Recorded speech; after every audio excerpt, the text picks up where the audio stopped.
All right, so you got your reference tables. Open them up to reference table H.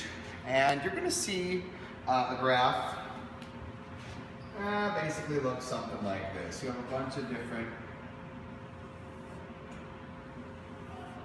okay, your graph looks something like this.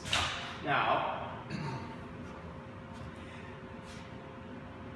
the way that vapor pressure works is for something to reach the gaseous phase, or from something to actually start boiling, these particles that are in a container, they need to increase their speed so rapidly that they're pushing up at a higher force than the atmosphere is pushing down. So the force on the atmosphere is 101.3 kilopascals, or this is also 1 atmosphere. Now the atmosphere is pushing down. As you heat these particles up, they move faster and faster and faster until eventually some of them will start to boil. And some of them will escape the liquid phase and enter the gas phase, which I am showing right here.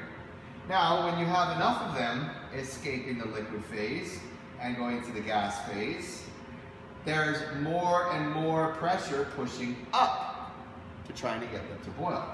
Now, as this is heated up to a certain point, when the energy of the particles moving up is equal to the energy or the pressure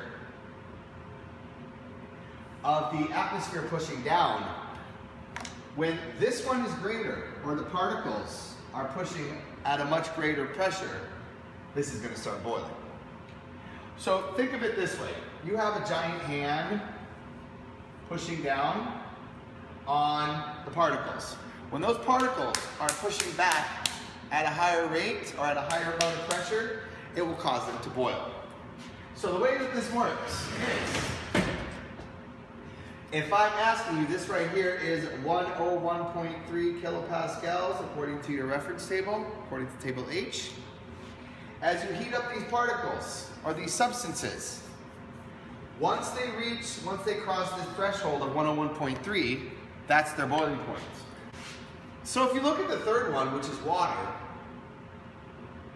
you look for the boiling point of water, and this is 100 degrees Celsius.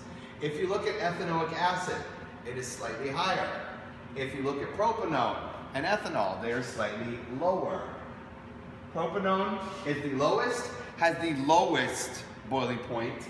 Ethanoic acid has the highest boiling point. Okay? Very self-explanatory. This reference table is kind of a throwaway because it's quite straightforward and to the point. There's going to be some practice problems.